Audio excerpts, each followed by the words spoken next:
Bėgant metams ir veikiant agresyviems išorės veiksniams, odos ląstelės prasčiau aprūpinamos vandeniu, todėl oda tampa sausa ir dehidratuota. Su sausos odos problema susiduria milijonai žmonių visame pasaulyje. Odos dehidratacija tai būsena, kai giluminiams odos sluoksniams itin trūksta vandens. Dėl pažeistos apsauginės odos funkcijos oda netenka daugiau vandens nei įprastai. Tuomet ji tampa šiurkšti, praranda švytėjimą, yra papilkėjusi, jaučiamas tempimas ir diskomfortas. Dėl drėgmės trūkumo gali nukentėti sausa, normali ar net riebi oda.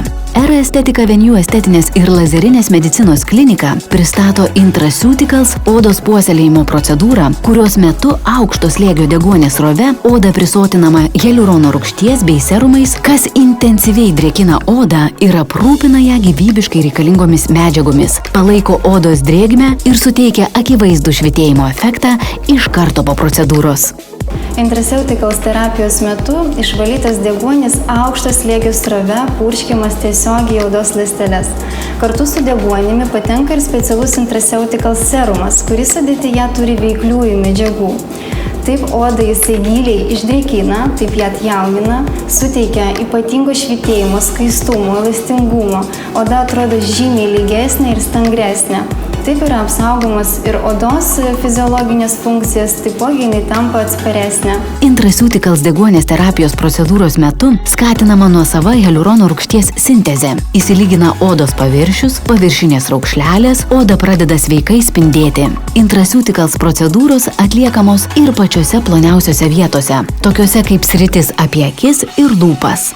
Intraceuticals tai tikra odos priežiūros filosofija, pagrįsta principu, kad odos drėkinimas yra svarbiausia sąlyga gyvybingai, sveikai atrodančiai odai. Intraceuticals procedūrų pagrindą sudaro 3 etapų odos prisotinimo hialurono rūgšties sistema. Procedūros metu pasiekiami greiti ir akivaizdūs rezultatai, o moksliškai pažangios odos priežiūros priemonės atkuria odos gyvybingumą, maitina ją ir apsaugo. Intraceuticals procedūra yra efektyvi ir neskausminga, nesukelia jokių alerginių reakcijų, neturi jokio šalutinio poveikio. Gali mėgautis šią procedūrą tiek vyrai, tiek moteris, tinka visų tipų odai. Ypač rekomenduojama jautriai ir sausėjusiai odeliai. Procedūros metu gydomos yra veido, kaklo, akių ir lūpų zonos. Jau po pirmos procedūros matomi efektyvūs pokyčiai, tačiau norint pasiekti ilgai išliekančius rezultatus, rekomenduojama atlikti 6 procedūrų kursą, jas atliekant 1 kartą per savaitę. Era Estetik lazerinės dermatologijos klinikoje deguonies terapijos procedūros atliekamos kvalifikuotų grožio terapeutų kosmetologų specializuojančių estetinės kosmetologijos srityje, kurie išklausys ir patars, kaip efektyviausiai jūsų atveju pasiekti trokštamą rezultatą, kad oda atrodytų jaunatviška ir sveika. Ši procedūra iš tikrųjų man labiausiai gal patiko iš visų bandytų mano procedūrų. Ir mano, kadangi oda yra linkusi sausumą, normali, bet dažnai būna dehidratuota. Tad po šios procedūros jaučiausi, kaip ką tik gimus. Tarsi labai švytintis ir sudrėkintas veidas, nereikia net pudros. Man kaip makiažo meistrei iš tikrųjų yra atradimas. Labai rekomenduočiau nuotakom prieš makiažą pasidaryti bent kartą, nes efektas tikrai jaučiamas.